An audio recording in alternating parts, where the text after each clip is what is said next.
Yeah, like Donald Trump's ability to project is unbelievable. Pretty much everything he says is a lie. Like almost everything that comes out of his mouth is a lie. But let's rewind the clock. Right now we got it with the medical records. He's telling her that she needs to pass a test on cognitive stamina and agility, even though she just put her medical records out, and he won't put his medical records out. You got Mike Johnson all over the TV talking about Americans don't care about Donald Trump's medical records. They care that he's cognitively prepared, and look at him. He's stumping across the country. He's doing everything he needs to do. Americans don't care about this. Imagine if Kamala or Joe Biden didn't release their medical records, how insane Republicans would go. We know that when Donald Trump won the debate against Joe Biden, he immediately wanted a rematch because he was comfortable. But then when he got the floor wiped with him by Kamala at their debate, now he doesn't want to do a rematch. And he says that he won the debate by a lot. It's like when a prize fighter loses a fight, they want another rematch. Then he calling her lying Kamala. All the Democrats do is cheat. They're going to try to steal the election. That's all Donald Trump, of course. Of course it is. Well, let's see what my man has to say. I personally don't think he wrote this because it's a little too grammatically sound. There's not, everything isn't capitalized. So I don't think that he wrote this. Let's see. So we got Trump calling on Kamala Harris to pass a test on cognitive stamina and agility, despite not releasing his own medical records, because guy, he has nothing to hide, of course. He says, and again, I don't think he wrote this.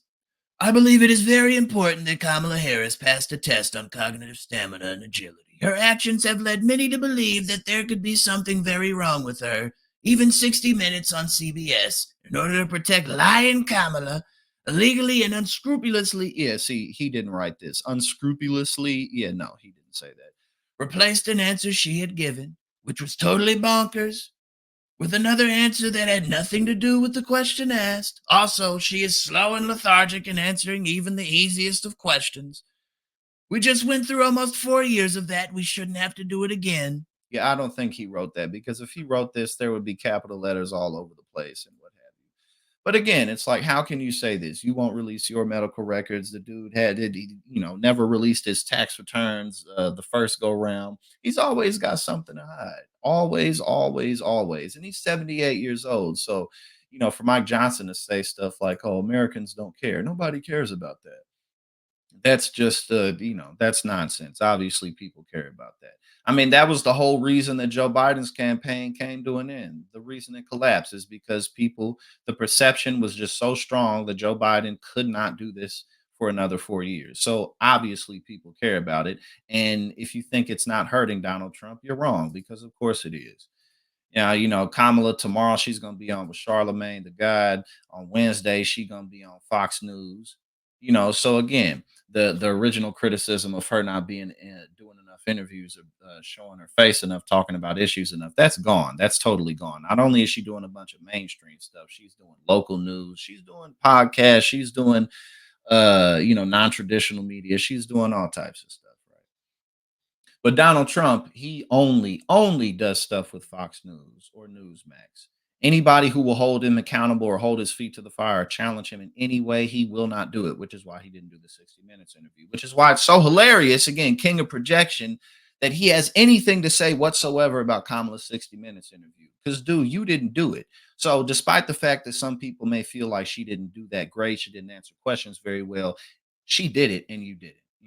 So here, Kamala, this is probably perhaps going to be her most difficult interview that she's done. She's doing it with Brett Baer. I think it'll be just fine.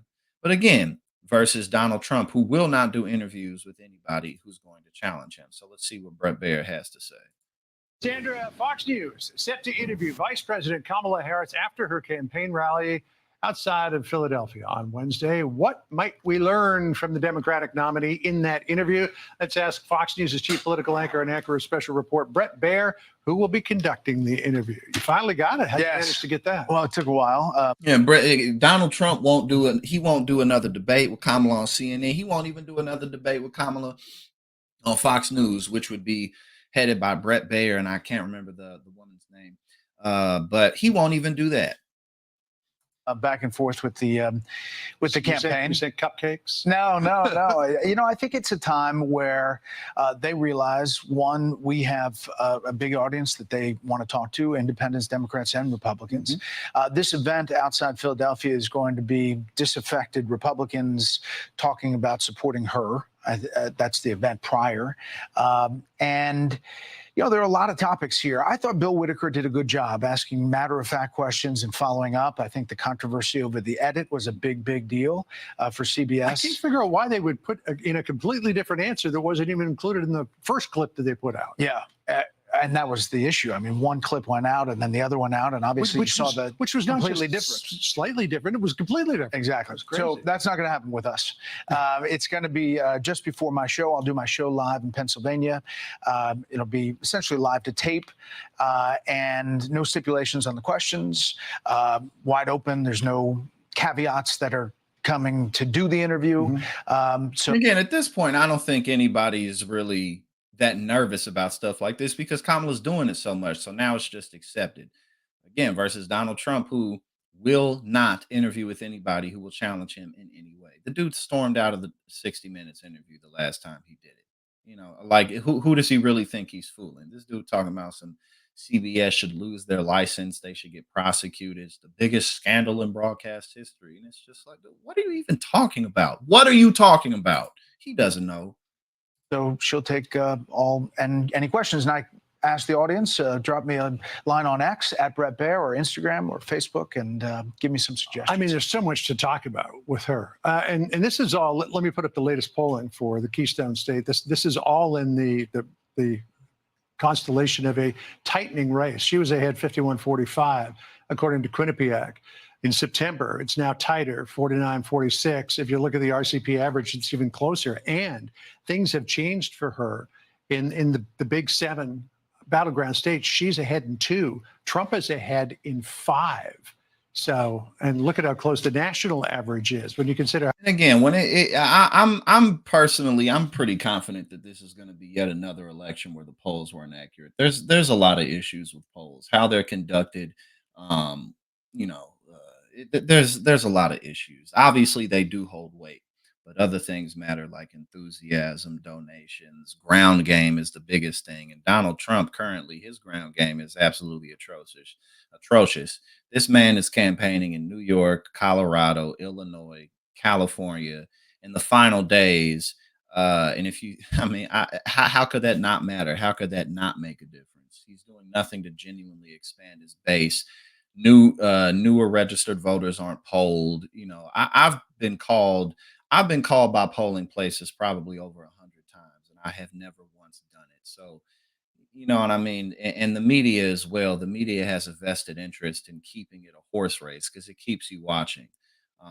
So they'll put up polls like this, but then they won't put up the polls where Kamala's up by 5, 6, or 7 points. And again, those polls aren't necessarily the whole story either.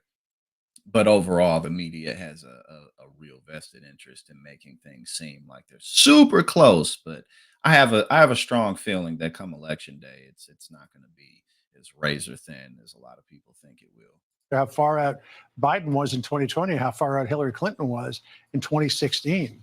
This could be real difficult. Yeah, and I do think that that's a sense that they have inside the campaign. Their strategy has to change. They've got to change. They're losing black males. You saw former President Obama and what he did in Philadelphia, trying to talk to black males. There's some on to black men and scolding them. And again, the stark difference between Kamala's campaign and Donald Trump's, among other things, is they're actually attempting to address these issues. You know what I mean? Donald Trump, he's just doing the same old BS, running around the country talking about immigrants as eating people's pets. He's just getting more and more and more extreme, and his ability to actually genuinely appeal to people is not strong. There's always talk about, oh, the Republicans are going to get the black vote this time. No, they're not. They haven't, and they're not going to do it this time either. They're just not. But yeah, Kamala's campaign is actually attempting to address these issues, while Donald Trump is, well, he's not. Hey now, thank you so much for tuning in here at Politics and Paper. If you like what I do and you support my work, go ahead and subscribe. I greatly appreciate it and really helps to support what we do here.